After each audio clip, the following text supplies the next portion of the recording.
결혼 29년. 나 김태호는 물류회사 본부장으로 성실하게 살아왔다.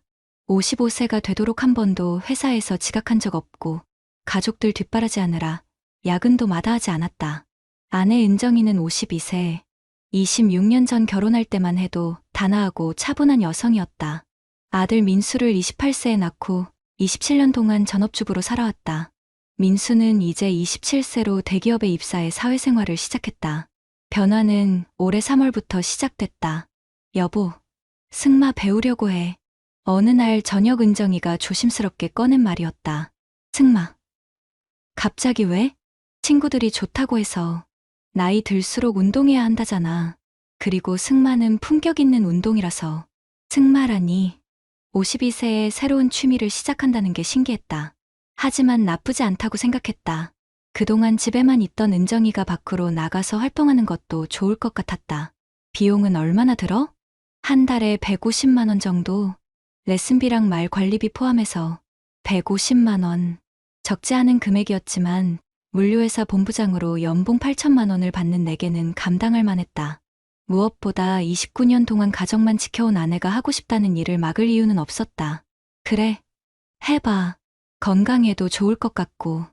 은정이의 얼굴이 환해졌다. 오랜만에 보는 밝은 표정이었다. 첫 달은 정말 좋았다. 은정이는 매일 승마장에서 있었던 일을 신나게 얘기했다. 말의 이름, 다른 회원들 이야기, 코치의 지도 방법까지. 마치 새로운 세상을 만난 것 같았다. 오늘은 도영 코치님이 직접 가르쳐 주셨어. 정말 실력이 뛰어나시더라. 도영 코치. 은정이 입에서 자주 나오는 이름이었다. 48세의 전직 승마 선수 출신으로 강남의 한 승마클럽에서 개인 레슨을 담당한다고 했다. 코치가 어떤 분이야? 정말 신사적이고 친절하시지. 말 다루는 기술도 뛰어나고 회원들 사이에서 인기가 많아. 별 생각 없이 들었던 얘기였다. 그저 아내가 좋은 선생님을 만났다고 생각했을 뿐이었다. 문제는 시간이었다. 처음에는 오후 2시부터 4시까지 2시간 레슨이었다. 그런데 점점 귀가 시간이 늦어지기 시작했다. 오늘은 왜 늦었어? 레슨 끝나고 말 케어하는 시간이 필요해서. 그리고 다른 회원들과 차 마시면서 승마 이야기도 하고 5시, 6시, 급기야 7시까지 5시간씩 승마장에 있다는 게 이상했다. 승마가 그렇게 오래 걸리나? 처음이라 배울 게 많아. 그리고 말과 교감하는 시간도 필요하고. 은정이는 승마복까지 새로 맞췄다. 검은색 재킷에 흰색 바지, 긴 부츠까지. 총 200만 원이 넘게 들었다. 이렇게 비싼 옷을 꼭 사야 해? 승마는 예의가 중요한 운동이야. 복장도 제대로 갖춰야 한다고 코치님이 그러시더라. 또 코치 얘기였다. 요즘 은정이 입에서 나오는 말은 10중 8구. 코치님이 그러시더라였다. 더 이상한 건 은정이의 변화였다. 집에서도 승마복을 입고 있는 시간이 길어졌다. 거울 앞에서 포즈를 취해보기도 하고 승마복 사진을 찍어서 친구들에게 보내기도 했다. 승마복이 잘 어울리죠? 그런 은정이를 보면서 나는 복잡한 기분이었다. 52세 중년 여성이 새로운 취미에 빠져있는 모습이 보기 좋기도 하고 한편으로는 뭔가 과도하다는 생각도 들었다. 결정적인 순간은 어느 토요일 새벽이었다. 새벽 1시에 깬 나는 옆자리가 비어있는 것을 발견했다. 은정이가 없었다. 화장실인가 싶어 확인해봤지만 아무도 없었다.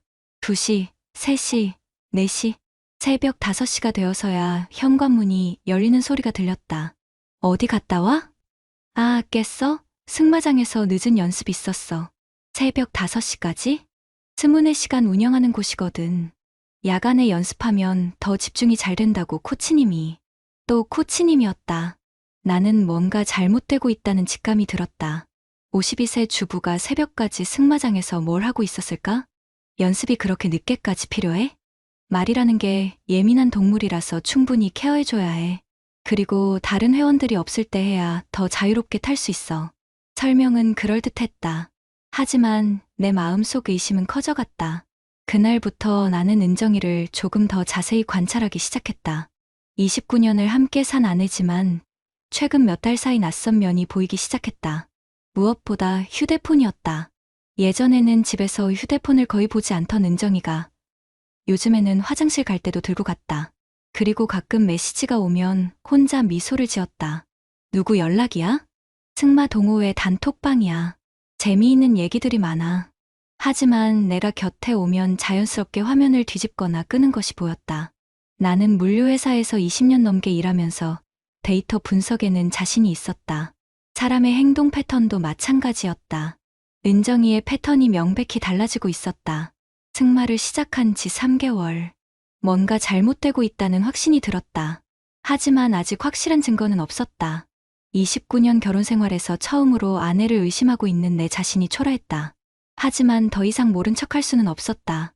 내 직감이 맞다면 은정이에게 지금 일어나고 있는 일은 단순한 취미 활동이 아니었다. 의심이 시작되자 보이지 않던 것들이 하나씩 눈에 들어오기 시작했다. 첫 번째는 돈이었다. 나는 가계부를 꼼꼼히 관리하는 편이다. 물류회사 본부장으로 일하면서 숫자에 대한 감각이 생겼고 집에서도 마찬가지였다. 매월 카드 명세서를 확인하는 것이 습관이었다. 3월부터 6월까지 4개월간 은정이 카드 사용 내역을 자세히 보니 이상한 점들이 발견됐다. 승마장 레슨비 150만 원은 매월 정기적으로 나갔다. 그건 예상 범위 내였다. 문제는 다른 지출들이었다. 강남구 청담동 고급 이탈리안 레스토랑에서 점심 식사 12만 원. 승마 레슨 후라고 하기에는 혼자 먹기에는 과한 금액이었다. 같은 날 같은 시간대에 근처 카페에서 추가 결제 3만 원. 커피 2잔 값이었다. 호텔 라운지에서 차값 8만 원. 이것도 혼자 마시기에는 비싼 금액이었다. 백화점 남성 의류 매장에서 넥타이 구매 25만 원. 내 넥타이가 아니었다. 나에게 물어보지도 않고 산 넥타이를 누구에게 준 걸까? 가장 이상한 건 주유비였다. 은정이 차는 경차여서 한 번 주유하면 5만 원이면 충분했다. 그런데 일주일에 2번씩 7만 원씩 주유하고 있었다. 승마장만 다닌다면 그렇게 기름이 많이 들 이유가 없었다. 두 번째는 냄새였다. 어느 날 은정이가 승마장에서 돌아온 후 옷에서 향수 냄새가 났다. 말 냄새나 흙 냄새가 아니라 고급 남성용 향수 냄새였다. 승마장에서 향수 냄새가 날 리 없는데? 코치님이 항상 깔끔하게 차려입으시거든.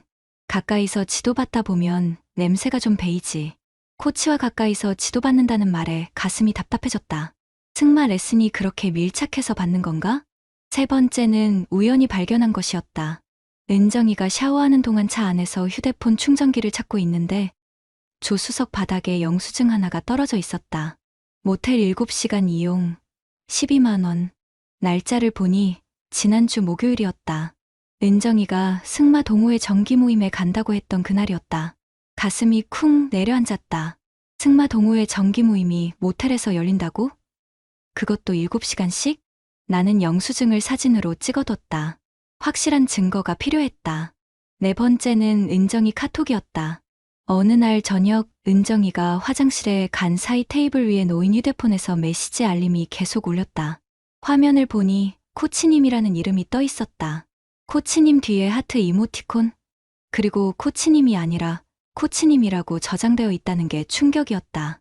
메시지 내용은 볼 수 없었지만 연속으로 5통이나 온 걸 보면 긴급한 내용인 것 같았다. 누구 연락이야? 화장실에서 나온 은정이에게 물었다.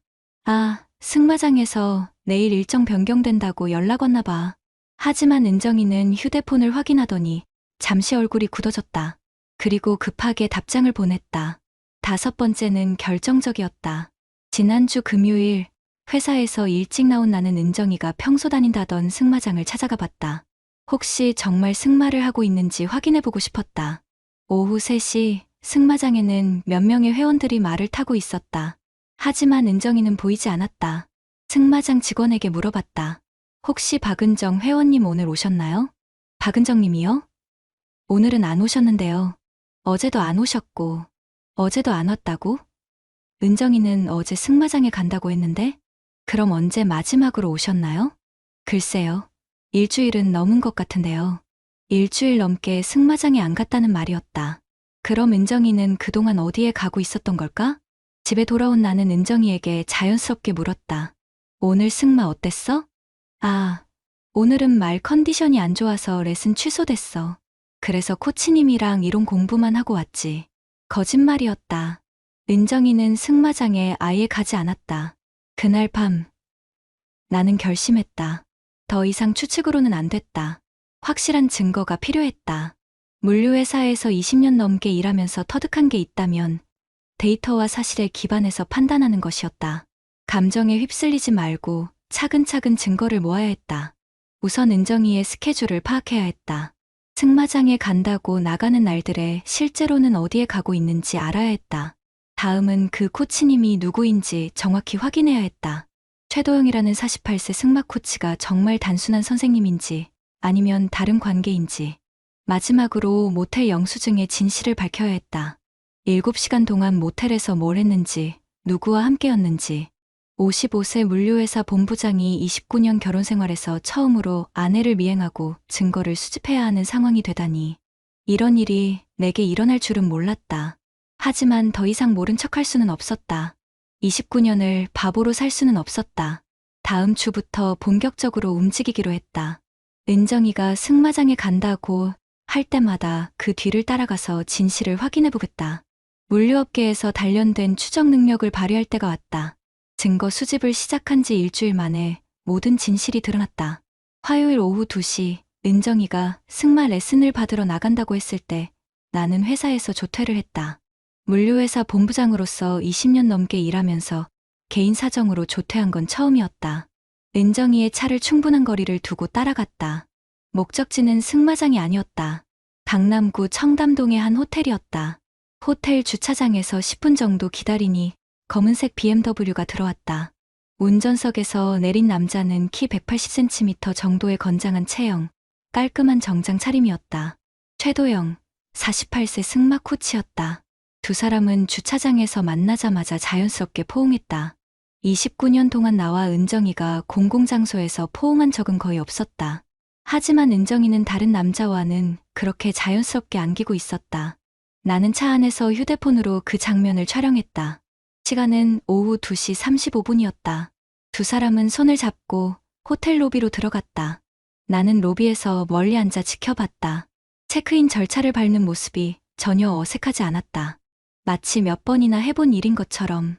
오후 6시 30분, 두 사람이 호텔에서 나왔다. 4시간 동안 호텔에 있었던 것이다. 은정이의 머리가 약간 흐트러져 있었고 나갈 때 했던 화장이 대부분 지워진 상태였다. 최도영은 은정이의 어깨에 손을 올리며 엘리베이터에서 주차장까지 함께 내려왔다. 헤어질 때는 또 한 번 포옹하고 은정이의 이마에 키스까지 했다. 더 이상 볼 수 없었다. 나는 그들보다 먼저 주차장을 나왔다. 집에 돌아온 은정이에게 물었다. 승마 어땠어? 오늘은 개인 레슨이었어. 코치님이 세심하게 지도해 주셔서 많이 늘었어. 개인 레슨이라고? 호텔에서 4시간 동안? 늦었네? 레슨 끝나고 승마 이론도 공부했거든. 말의 습성에 대해서 많이 배웠어. 또 거짓말이었다. 은정이는 내 눈을 똑바로 보며 새빨간 거짓말을 하고 있었다. 그날 밤 나는 잠들 수 없었다. 29년 결혼 생활이 이렇게 허무하게 무너질 줄은 몰랐다. 다음 날 나는 대학 동기인 변호사 이수진에게 연락했다. 수진아, 상담 좀 받고 싶은 게 있어. 무슨 일이야? 아내가 다른 남자와 그런 것 같아서. 한참의 침묵 후 수진이 말했다. 증거가 있어? 호텔 들어가는 사진이랑 카드 사용 내역, 모텔 영수증까지 있어. 그 정도면 충분해. 상간자 소송도 가능하고. 상간자 소송? 불륜 상대방한테 위자료 청구하는 거야. 최근 판례로는 2천만 원에서 3천만 원까지도 나와. 2천만 원에서 3천만 원. 29년을 우롱당한 대가치고는 적다고 생각했지만 돈이 문제가 아니었다. 내 자존심과 명예를 되찾는 것이 더 중요했다. 소송 준비는 얼마나 걸려? 증거가 이미 충분하니까 2주 정도면 될 것 같아. 다만 더 확실한 증거가 있으면 좋겠어. 그날부터 나는 체계적으로 증거를 수집했다. 은정이의 카드 사용 내역을 엑셀로 정리하고 거짓말한 날짜들을 표로 만들었다. 물류회사에서 단련된 데이터 분석 능력을 10분 발휘했다. 가장 결정적인 증거는 며칠 후에 얻었다. 은정이가 또 승마 레슨을 받으러 나간 금요일. 나는 이번에는 최도영의 차에 소형 녹음기를 설치했다. 온라인에서 50만 원짜리 고성능 녹음기를 구입한 것이었다. 2시간 후 녹음기를 회수해서 들어보니 예상보다 훨씬 적나라한 대화가 녹음되어 있었다. 은정아, 남편은 너를 제대로 알아주지 못하는 것 같아. 태호는 일만 해요. 저한테는 관심도 없고. 나는 달라. 너의 진짜 매력을 알고 있어. 코치님만 있으면 정말 살 것 같아요. 이런 기분 처음이에요. 가슴이 터질 것 같았다. 29년 동안 묵묵히 가정을 지켜온 내가 일만 한다고 해서 무관심한 남편 취급을 받고 있었다. 더 충격적인 대화가 이어졌다. 우리 정말로 같이 살면 안 될까? 하지만 민수가 있잖아요.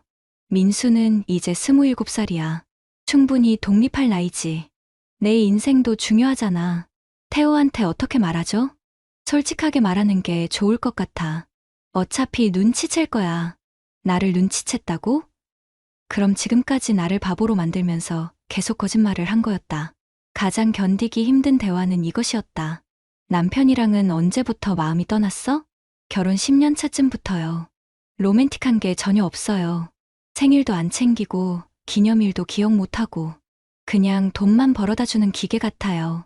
돈만 벌어다 주는 기계라고? 29년 동안 새벽 6시에 일어나 야근하면서 가족을 위해 살았는데 그게 기계였다고? 그래도 29년이나 같이 살았잖아. 의무감으로 산 거죠. 사랑이었다면 진작에 끝났을 거예요.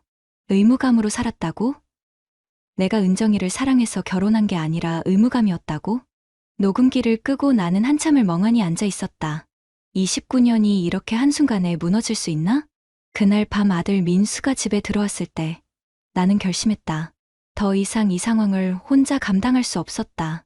민수야, 아빠가 너한테 할 말이 있다. 뭔데요? 표정이 심각해 보이는데.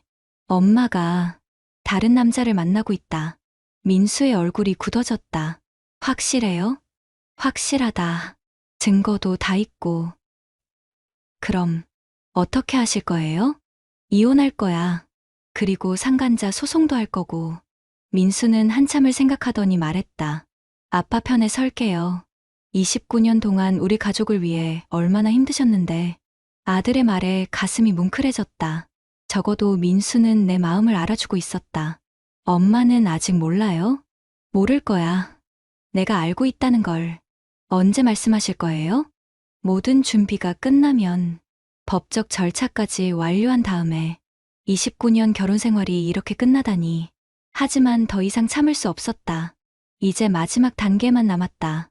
모든 진실을 밝히고 정당한 대가를 치르게 하는 것이었다. 모든 증거가 준비됐다. 호텔 출입 사진, 카드 사용 내역, 모텔 영수증, 그리고 결정적으로 최도영과 은정이의 녹음 파일까지. 변호사 이수진은 이 정도면 완벽하다고 했다. 태호야, 이 정도 증거면 상간자 소송에서 100% 이기고 위자료도 3천만 원까지 가능할 것 같아. 3천만 원. 29년 결혼 생활을 우롱한 대가치고는 적다고 생각했지만 중요한 건 돈이 아니었다. 내 명예와 자존심을 되찾는 것이 더 중요했다. 소장 제출 전날 나는 마지막으로 결심을 다졌다. 정말로 이혼까지 갈 것인지 다른 방법은 없는지 생각해봤다. 하지만 녹음 파일 속 은정이의 말이 계속 머릿속에 맴돌았다. 돈만 벌어다주는 기계 같아요. 의무감으로 산 거죠. 더 이상 함께 살 이유를 찾을 수 없었다. 월요일 아침 가정법원에 이혼 청구와 함께 최도영을 상대로 한 위자료 청구 3천만 원을 제출했다. 그날 저녁 폭풍이 몰아쳤다. 은정이가 법원에서 온 서류를 들고 집에 들어왔다. 얼굴이 새하얗게 질려 있었다. 태호야, 이게 뭐야? 이혼 소송이 뭐고 위자료가 뭐야? 나는 소파에 앉아 조용히 은정이를 바라봤다. 29년 만에 처음으로 내가 주도권을 잡는 순간이었다. 내가 최도영이랑 뭘 했는지 난 다 알고 있어. 뭘 안다는 거야? 무슨 소리야? 아직도 발뺌을 하려고 했다. 나는 노트북을 켜고 정리해둔 증거들을 하나씩 보여줬다. 3월 15일 청담동 호텔 4시간 체류. 이 사진 봐. 화면에 은정이와 최도영이 호텔에서 포옹하는 사진이 나타났다. 이건 어떻게? 4월 22일 모텔 7시간 이용. 이 영수증도 내 차에서 나온 거야. 은정이의 얼굴에서 모든 혈색이 사라졌다. 아직 끝이 아니야. 이것도 들어봐. 녹음 파일을 재생했다. 최도영의 차에서 나온 대화 내용이 거실에 울려 퍼졌다. 태호는 일만 해요. 저한테는 관심도 없고. 나는 달라.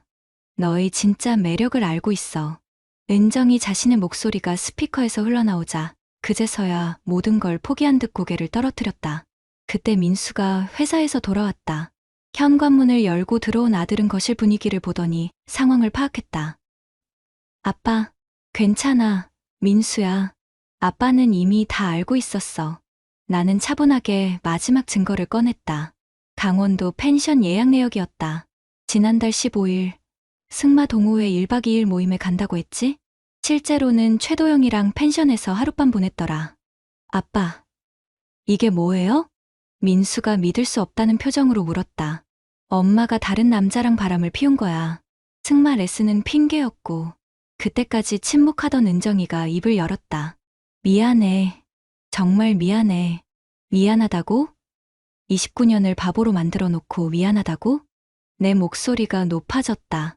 29년 동안 참아온 분노가 터져나왔다. 태호야, 내가 외로웠어. 너는 항상 일만 하고 대화도 없고. 대화가 없다고? 29년 동안 새벽 6시에 일어나서 밤늦게 들어와도 가족을 위해 살았는데 그게 대화가 없는 거야? 그게 아니라 그럼 뭐야? 내가 돈만 벌어다 주는 기계라고 했지. 녹음에 다 나와 있어. 은정이가 얼굴이 하얗게 질렸다. 그 대화까지 녹음된 줄은 몰랐던 모양이었다. 민수가 갑자기 일어서더니 은정이를 향해 소리쳤다. 엄마가 어떻게 이럴 수 있어요? 아빠가 우리를 위해 얼마나 고생하셨는데. 민수야. 아니에요. 저도 다 봤어요. 엄마가 휴대폰 보면서 웃는 것도, 승마복 입고 거울 보는 것도. 근데 설마 이럴 줄은 몰랐어요. 아들의 말에 은정이가 흐느끼기 시작했다. 하지만 이미 늦었다. 민수야, 아빠 편에 서줘서 고마워. 하지만 이제 끝이야. 나는 마지막 서류를 꺼냈다. 이수진이 준비해준 이혼 합의서와 상간자, 소송 관련 서류였다. 월요일에 최도영 소환장이 나갈 거야. 위자료 3천만 원 청구했어. 3천만 원? 은정이가 놀라며 되물었다. 29년을 우롱한 대가치고는 적다고 생각해. 하지만 법정에서 정해진 거니까 받아낼 거야. 그때 현관 벨이 울렸다. 최도영이었다. 은정이와 약속이 있었던 모양이었다. 딱 좋네. 나는 문을 열었다. 최도영은 평소처럼 환한 미소를 지으며 들어왔지만 실내 분위기를 보더니 얼굴이 굳어졌다. 안녕하세요. 안녕하기는. 당신이 최도영이죠? 네. 그런데 무슨. 앉아봐요. 할 얘기가 있어. 나는 최도영에게도 똑같은 증거들을 보여줬다. 호텔 사진, 모텔 영수증, 녹음 파일까지. 그는 점점 얼굴이 파래졌다. 형님, 죄송합니다. 제가 정말 잘못했습니다. 사과는 당신 부인한테 하세요. 참, 부인도 이 사실 알아야겠네요. 형님, 제발. 가정이 있습니다. 내 가정은 생각 안 했으면서? 나는 최도영의 부인 전화번호를 찾아서 전화를 걸었다. 그의 불륜 사실을 알려줬다. 증거도 다 있다고 했다. 최도영은 무릎을 꿇고 빌었지만 소용없었다. 월요일에 법원 소환장 받을 거예요. 3천만 원 준비하세요. 형님, 그 돈이 어디 있습니까? 그건 당신 문제죠. 법정에서 정해진 거니까 지키셔야죠. 최도영이 나간 후 집 안은 조용해졌다. 은정이는 계속 울고 있었고 민수는 내 옆에 앉아 있었다. 아빠, 이제 어떻게 돼요? 새로 시작하는 거야. 우리 둘이서. 민수가 내 손을 꽉 잡았다. 아빠, 저는 아빠 편이에요. 끝까지요. 그날 밤 은정이는 친정으로 갔다. 남은 건 나와 민수뿐이었다. 29년 결혼 생활이 이렇게 끝났다. 하지만 후회는 없었다. 이제 진짜 내 인생을 살 차례였다. 법정에서의 승리는 예상보다 빨랐다. 첫 번째 조정기일에서 은정이는 모든 사실을 인정했다. 변명할 여지가 없었으니까. 호텔 사진, 모텔 영수증, 녹음 파일까지 완벽한 증거들 앞에서 더 이상 발뺌할 수 없었다. 이혼 조정은 한 달 만에 성립됐다. 양육권은 민수가 이미 27세 성인이라 해당 사항이 없었고 재산 분할에서는 내가 유리했다. 29년간 내가 벌어온 돈이었고 은정이의 불륜이 명백히 입증된 상황에서 50대 50 분할을 주장할 수도 없었다. 더 중요한 건 상간자 소송이었다. 최도영을 상대로 한 위자료 청구에서 법원은 2,800만 원을 인정했다. 3천만 원보다는 적었지만 승마 코치의 연봉을 고려하면 상당한 금액이었다. 재판장은 판결문에서 이렇게 명시했다. 피고는 승마 코치라는 지위를 이용하여 기혼 여성과 부적절한 관계를 맺었으며 이는 원고 가정의 평화를 파괴한 명백한 불법행위에 해당한다. 2,800만 원. 29년을 우롱당한 대가치고는 적다고 생각했지만 법정에서 공식적으로 내 억울함이 인정받은 것만으로도 의미가 있었다. 최도영은 판결 후 내게 다가와 무릎을 꿇었다. 형님, 정말 죄송합니다. 제가 돈은 어떻게든 마련하겠습니다. 하지만 나는 차가운 표정으로 대답했다. 사과는 당신 가족한테 하세요. 나한테 할 말은 아니죠. 최도영의 상황은 내 예상보다 훨씬 심각해졌다. 부인이 불륜 사실을 안 후 즉시 이혼을 요구했고 승마장에서도 해고당했다. 48세에 새로 직장을 구하기가 쉽지 않았다. 결국 최도영은 보유하고 있던 아파트를 팔아서 위자료를 지불했다. 15년 살던 집을 잃고 원룸으로 이사 가야 했다. 자업자득이었다. 은정이의 몰락은 더 참담했다. 승마 동호회에서 불륜 사실이 알려지자 즉시 모든 활동에서 배제됐다. 그동안 친하게 지내던 회원들은 하나둘 연락을 끊었다. 52세 중년 여성이 새로 인간관계를 형성하기는 쉽지 않았다. 무엇보다 민수와의 관계가 회복되지 않고 있었다. 아빠, 엄마가 만나자고 연락하는데 어떻게 할까요? 내가 결정해. 아빠는 강요하지 않을게. 아직은 보고 싶지 않아요. 아빠한테 너무 못했어요. 27세 아들의 단호한 대답이었다. 나는 억지로 화해를 권하지 않았다. 시간이 지나면 조금씩 달라질 수도 있겠지만 지금은 민수의 감정을 존중해주고 싶었다. 가장 큰 변화는 우리 부자의 관계였다. 은정이가 없어진 후 오히려 집안 분위기가 편안해졌다. 서로를 더 많이 배려하게 됐고 대화도 늘어났다. 아빠, 요리 배워보실래요? 제가 가르쳐 드릴게요. 민수와 함께 요리하는 시간이 즐거웠다.